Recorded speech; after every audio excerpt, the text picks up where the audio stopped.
afternoon. This is Ira Weissman with Nonprofit Chat. And today we've got an old friend coming back, June Cernak from the American Red Cross.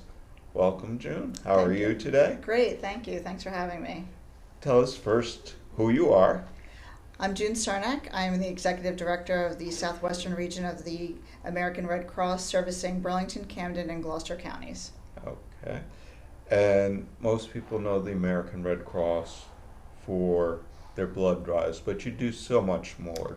We do. We actually have 5 primary missions that we're responsible for. Blood being a critical portion of it, we actually are responsible for 40% of the nation's blood supply. Just in our 3 counties alone, we do a little over 1,000 blood drives a year, which nets about 35,000 pints of blood. And just to put that into perspective, that a lot of chemo patients that require blood could require 2 pints of blood a week just during those procedures alone. Another area that we're also known for is health and safety, where we run courses. So anywhere from babysitting to life-saving skills classes, CPR, first aid, those types of things. As a matter of fact, we had our first pet CPR first aid class this weekend to celebrate Pet First Aid Month. Okay, we're going to have to bring you back on to talk about that because I had not heard of that previously. I now know how to resuscitate a cat and a dog if I had to do that, so hopefully I won't be called upon to use those skills anytime soon. Do they get mouth to mouth or? They do. They absolutely do.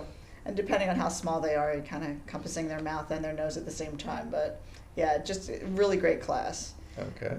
Another area that we're really responsive in internationally is we help not only Asia and Africa, but other countries with vaccinations for rubella and for measles.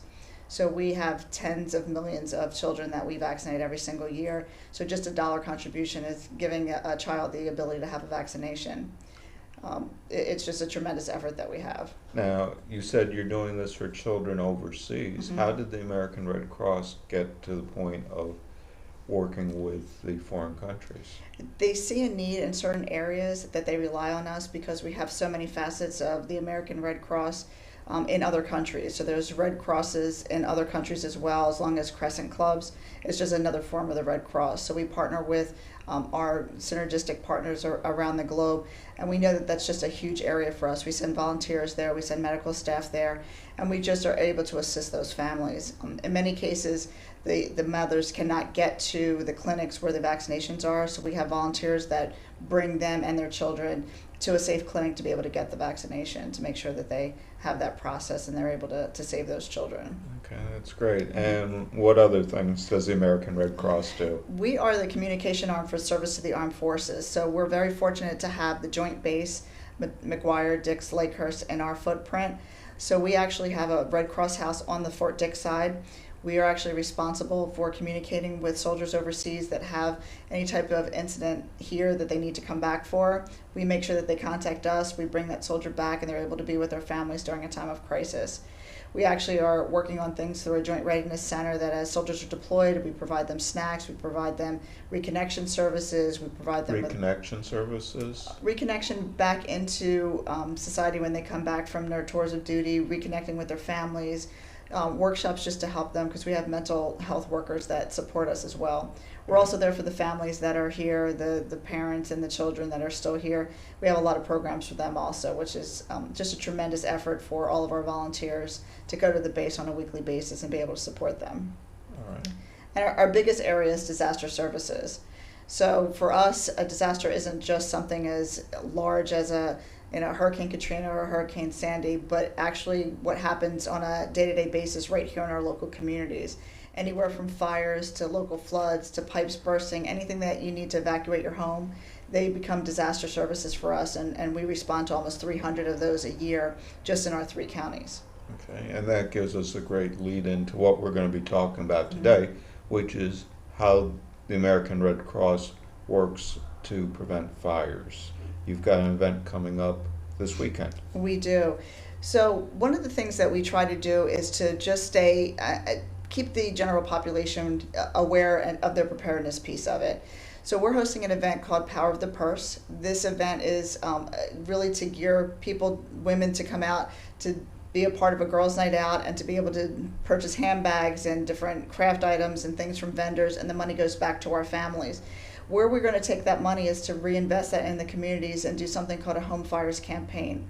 So Saturday, we're going to take all those efforts and we're going to go into Camden. We're in the Whitman Park section of Camden, and we're actually going to install smoke detectors. We were there in February. We installed almost 400 smoke detectors along with the fire department, the mayor's office, Public Works, and also the police department, along with 50 of our volunteers, and literally went door to door. We spoke to the homeowners. We asked if we could come in, and we talked to them a little bit about their situations. We provide a 10-year lithium battery smoke detector, and then if your smoke detector is 5 years or older, we'll replace that or just give you batteries for the ones that are there. So we'll be going back into Whitman Park again on Saturday for the mayor's cleanup effort, and really hope to get another 200 detectors installed the rest of the neighborhood. Why is it so important that you have working fire detectors? Statistically, almost every 7 minutes someone dies in a fire in this country. It costs us over $17 billion a year in just damages done to property alone for fires. It's such a critical problem that we have nationwide that the Red Cross has taken the stance that we would like to reduce those numbers by 25% over the next 5 years. And doing a program such as the Home Fires campaign gives us that ability to go out and to help people be more educated about what they need to do to prevent the fires from the beginning. I know there was a particularly heartbreaking case that occurred up in New York City, about a month ago? Yes. And they did or did not have a fire detector in the house? There were certain locations within that they weren't sure that the smoke detectors were working for the alarms to get out. In those situations, the Red Cross is called upon to be able to set up. There were so many people in those locations that they set shelters up to be able to service all the families that are in there until they can find alternate places to stay. It was just a tremendous effort to make sure that everybody is aware that they need working smoke detectors. In so many instances, people hear the smoke detector beeping because the battery needs to be replaced, and it seems to get on their nerves, and they decide to take it out and never replace it again. And lo and behold, that's usually what some of the efforts have been, where they've dislodged it just to not hear the beep any longer. It's just critical that everybody replaces their smoke detector batteries, and they're really aware of that, and that they have an evacuation plan. That's the other part of when we go into the Home Fires campaign and the installation. We also work with the family members to do an evacuation procedure.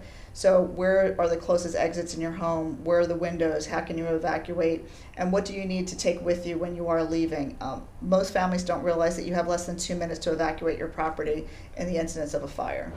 Less than 2 minutes? Less than 2 minutes. Okay, and when we're about ready to take a break, we'll come back, we'll talk about why so short a period and some of the things that they should be taking. Great, thank you. In a world where bankers have lost all interest, where robots and fat cats rule our fortunes, one woman will stand up and strive to do the impossible. Be treated like a person. Friends and neighbors will join her quest. Ordinary people will band together against the forces of corporate greed. And together they will form Philadelphia Federal Credit Union, already in a neighborhood near you.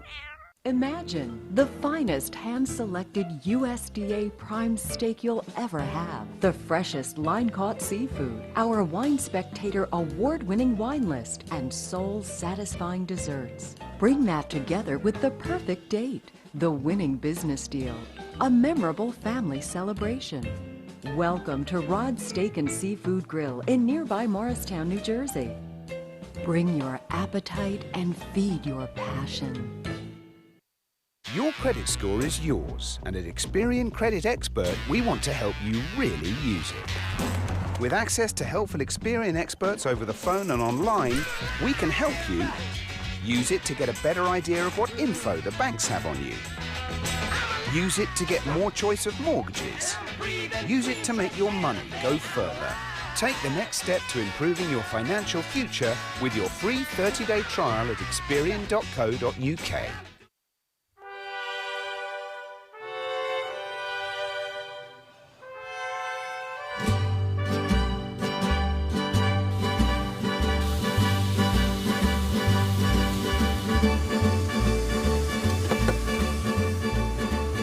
Here at Freppi's Tex-Mex, you can definitely taste the freshness in our food. You should definitely come to Freppi's because it's a great place. You can bring your family, very kid-friendly, All my servers are amazing, friendly people. Everyone here is just happy to serve, and I think it shows. The thing that sets us apart is the quality and freshness of our food. And I think once you try it, you'd be coming back. I'm Joe DeSario, co-owner of Freppy's Tex-Mex in Plainfield, New Jersey.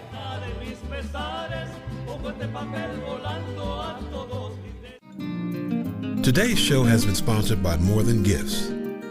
Come see our new location in Marlton, New Jersey. Not just gifts, but more.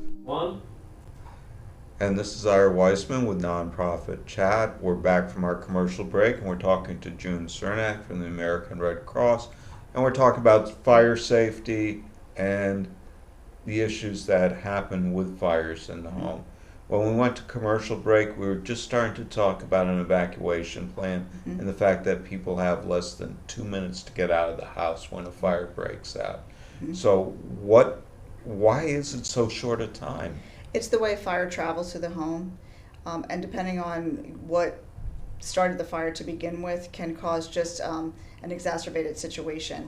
A lot of times people react to fires in different ways. We had a family that turned the wrong burner on their stove and thought that the best way to put the fire out was to put a blanket and a pillow on top of the stove, which clearly was not the right thing to do, and just caused an exorbitant amount of smoke as well. So if you're not moving fast enough to get out of the home, the smoke will also just be a deterrent for you and prevent you from exiting the home in a prompt fashion.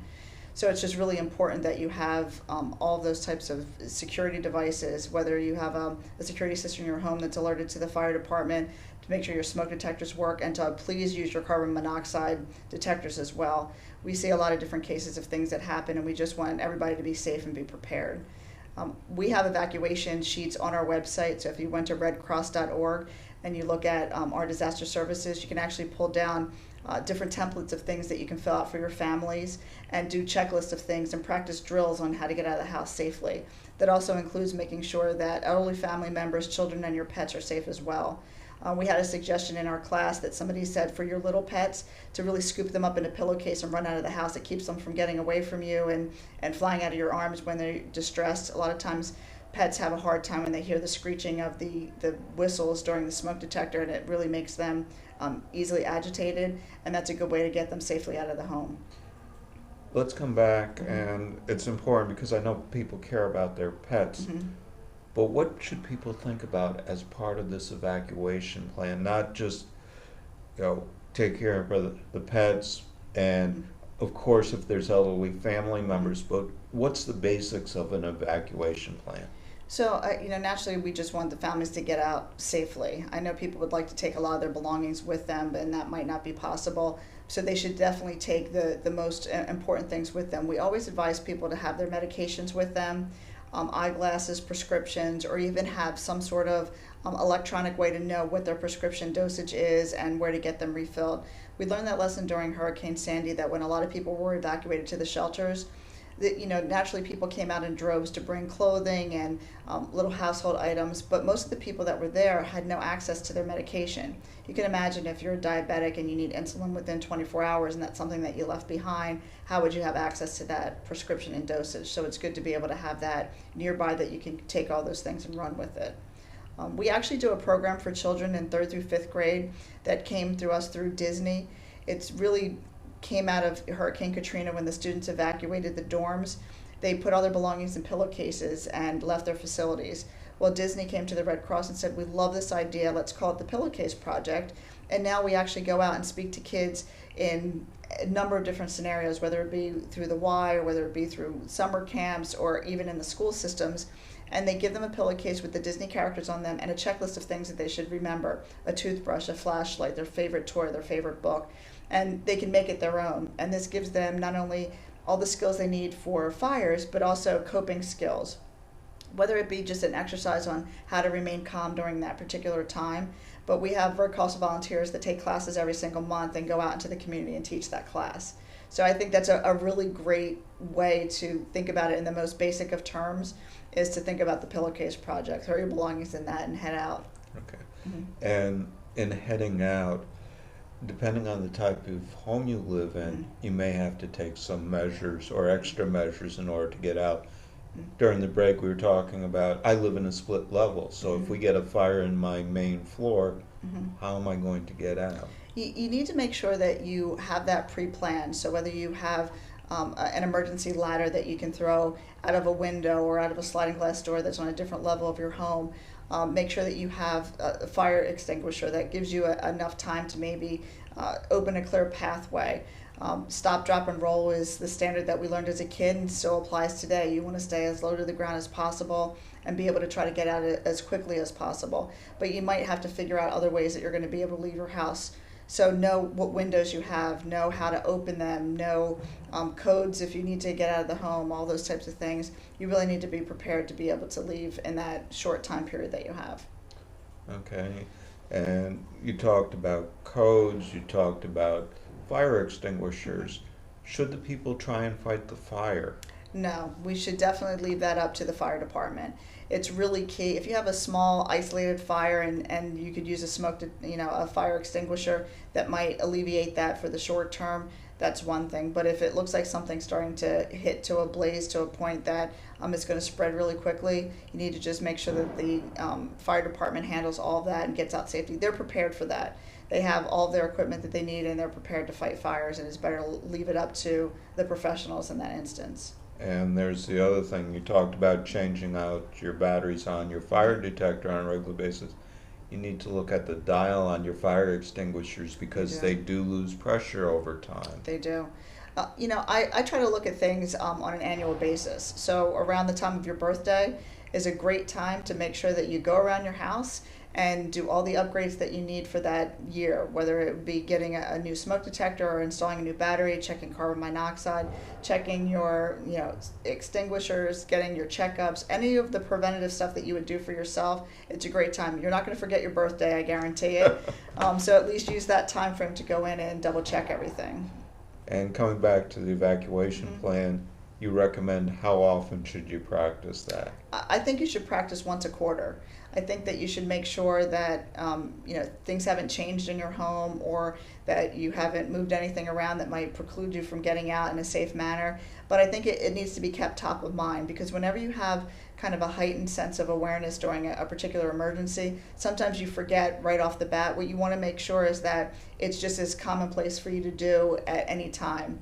It shouldn't be something you have to sit back and think, oh my God, I think I practiced this 2 years ago. What do I do now? Make sure that you're aware of doing this. And especially if you have young kids, make sure you do it a little bit more frequently, just so they get into that habit and that routine of understanding what they should do. A lot of times kids will either hide under a bed or in a closet thinking that that's a safe place, and that might be a more difficult place for the first responders to get to you, and you want to make sure that they're safe as well. Okay.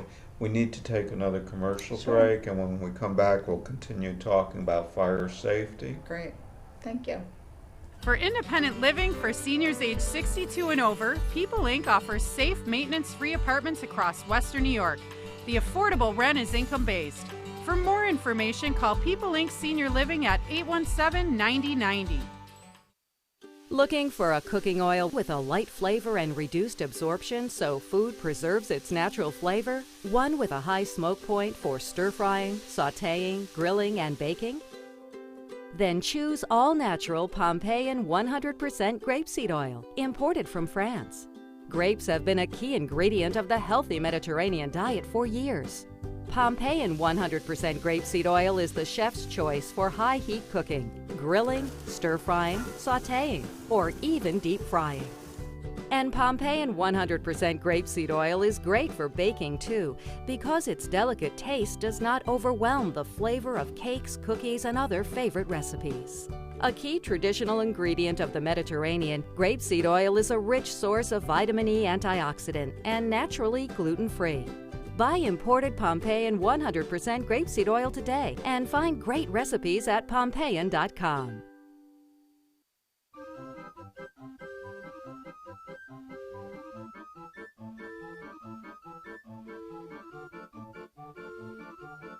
Wait, don't let this happen to you. At Jan Fence, we're family owned and operated for over 50 years, providing a wide choice of fencing. Why wait online at the big box store? Just call Jan Fence. Ask about our Easy Fence to Go products by Active Yards, the first truly do-it-yourself fence product. At Jan Fence, we always do what we say. Come see us today.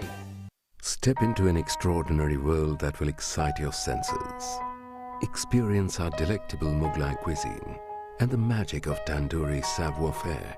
Let our international award-winning team delight you with a taste of heaven. Enjoy our mouth-watering flavors and our unique flair for excellence. Savor the elegance of fine dining and catering.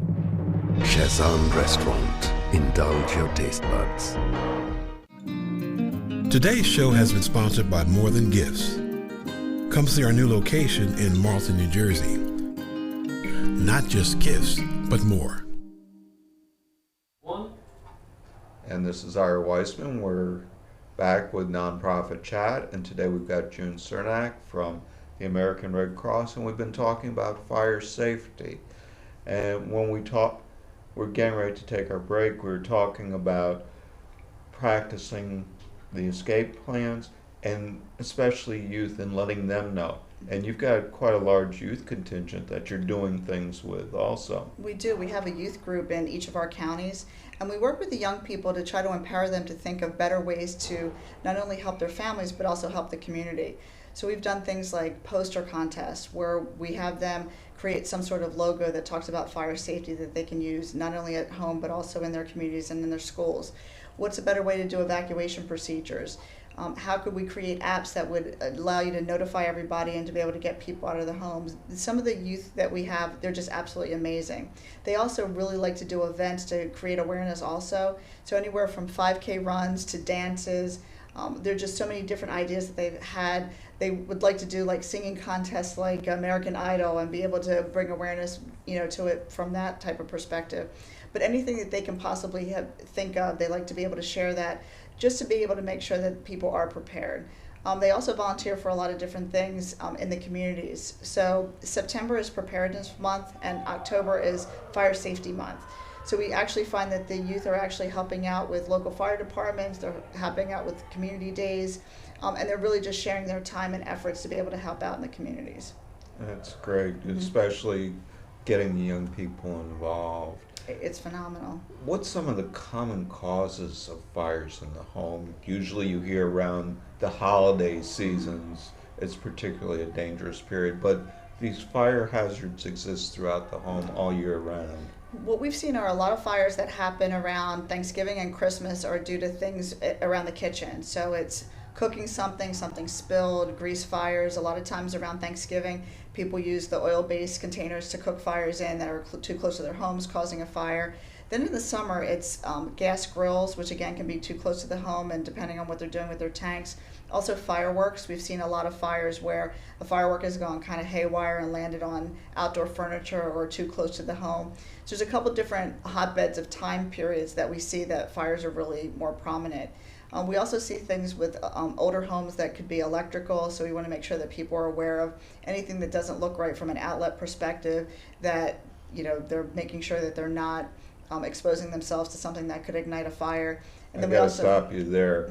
One of the things that I've seen over the years is where people plug the extension cord into the extension cord, and they just overload the electrical system. That, and then also in the winter months when people are trying to heat their homes, sometimes people want to heat their homes by the fire of the stove, or they use some sort of electric heater that they forget to turn off at night, and it is too close to some sort of fabric and ends up causing a fire. We do see in certain instances that people will fall asleep and leave cigarettes or cigars burning, and that also can be just treacherous for families if they fall asleep and they have those types of things in their home as well. One of the hazards that we're hearing about more now is with batteries, where just throwing them away and there might be a charge in them. So you need to have proper disposal, and each county on their website really will list the best places to dispose of batteries.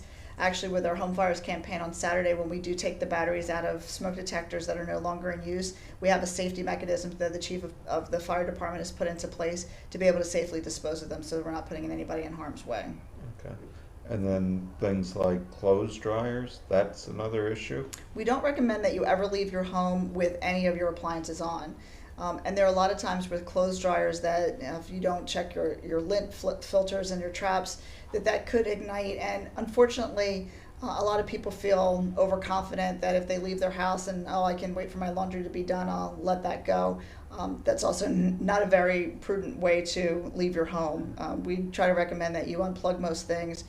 Don't put your electrical devices, your cell phones, your laptops, those types of things on your bed. Watch curling irons, and and for those of you who have teenagers and know how easy it is to run out of the house and forget that there's a flat iron or a curling wand there, you want to make sure that they're always unplugged, wrapped, and safely put away. You don't want them to still remain on the plug and still warm when you leave the home.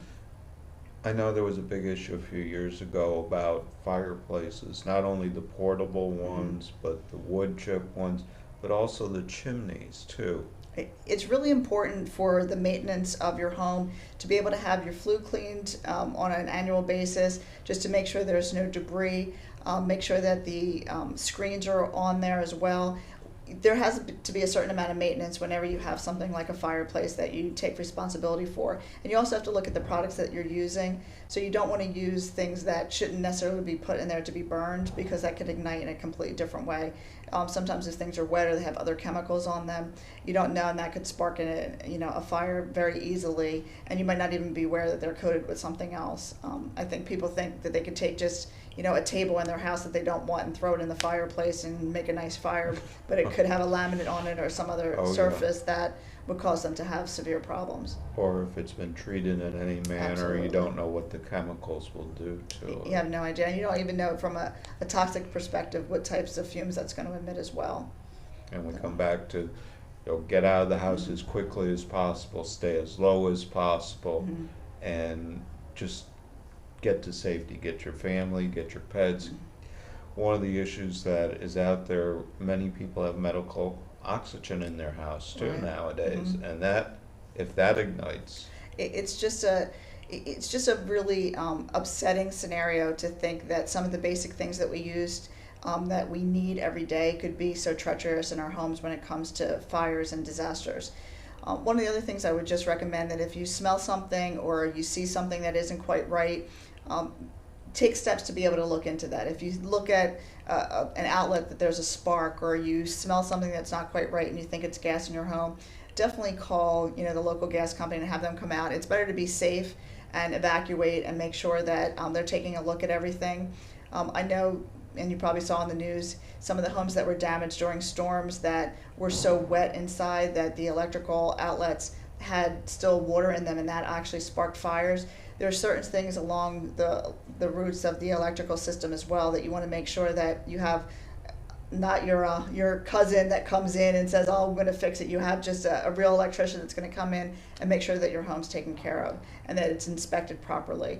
Because the safety of you and your family is definitely the most important to us, and we want to make sure those statistics come way down, and to make sure that everybody's safe.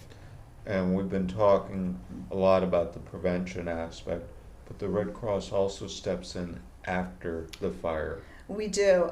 So we have 94% of our staff are volunteers. So when the fire department responds to a fire, they push a button and they say Red Cross is needed, and our disaster volunteers are on call and go immediately out to those locations.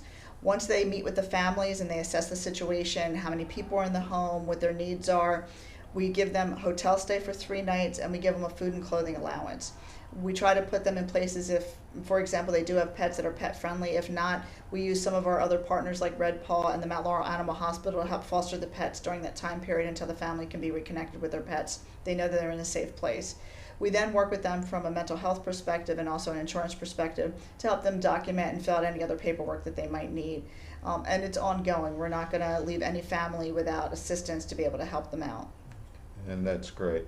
We're coming down to the end of the show. So if somebody wants to either volunteer or needs your help, how do they reach out to you? If they're in a disaster situation, the first responders will get in touch with the Red Cross. We don't self-deploy, as much as I would love to be able to come and answer everything. The fire safety department would have to come and call us, and we would send our volunteers out immediately. If you'd like to assist by volunteering, come to our website at www.redcross.org/NJ/Camden. That is our local chapter website for our specific area. And that area is? The southwestern New Jersey, Camden, Gloucester, and Burlington counties. And that gives you all the information that you need about volunteering, some of the safety plans that we talked about for disaster services, even how to get involved with blood drives and all those types of things. All the information is directly on the website. Great.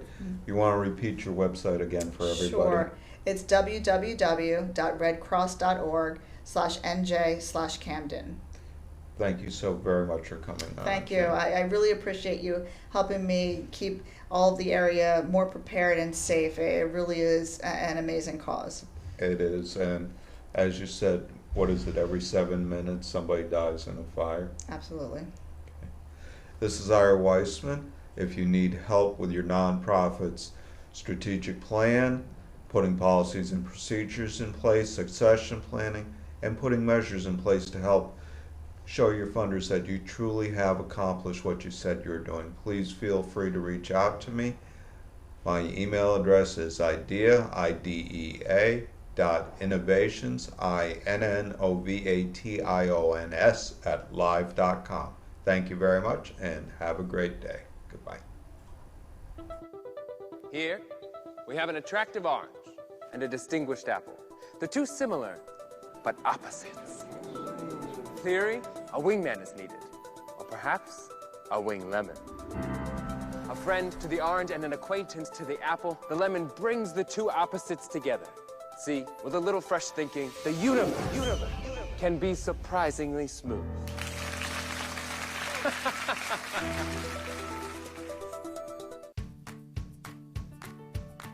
When we make Beyond Natural dry dog and cat foods, we start with real meat as the first ingredient. We leave out corn, wheat, and soy. And we own where our dry food is made. 100%. Can other brands say all that? For nutrition you can trust and your pet will enjoy. Does your food go beyond? Learn more at purinabeyond.com. Fitzpatrick's. Deli dine for breakfast and lunch. And at night, gourmet dine for dinner with entrees and specialty sandwiches including certified black Angus cuts of beef and wild-caught seafood, plus catering options for specialty events. Since 1989, Fitzpatrick's, your hometown place with upscale tastes.